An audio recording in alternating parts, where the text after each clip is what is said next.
పిఠాపురంలో టీడీపీ జనసేనల మధ్య ఓ రేంజ్ లో అభిప్రాయ భేదాలున్నాయన్న వార్తలకు చెక్ పెడుతూ పవన్ టూర్ లో ఆయన ఉత్సాహంగా కనిపించారు. పవన్ కూడా వర్మకు షేక్ హ్యాండ్ ఇవ్వడంతో పాటుగా తాను పాలు పంచుకున్న కార్యక్రమాల్లో వర్మకు ప్రాధాన్యం దక్కేలా చూసుకున్నారు. వెరసి పిఠాపురం టీడీపీ జనసేన శ్రేణుల్లో మునుపటి మాదిరే ఉత్సాహం వెల్లివిరిసింది. అయితే ఆయన పోలీసుల తీరుపై తీవ్ర స్థాయిలో అసహనం వ్యక్తం చేశారు.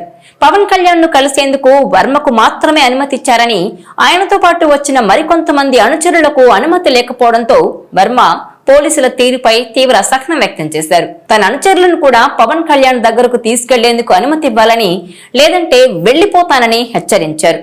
దీంతో ఎస్పీ బిందు మాధవ్ ఆయనకు నచ్చజెప్పి పవన్ కళ్యాణ్ దగ్గరకు తీసుకెళ్లారు. నిజానికి పిఠాపురంలో వర్మ టీడీపీ నుంచి పోటీ చేయాల్సి ఉండగా చివరి నిమిషంలో పవన్ కళ్యాణ్ బరిలో నిలవడంతో ఆయన పోటీ నుంచి తప్పుకోవాల్సి వచ్చింది.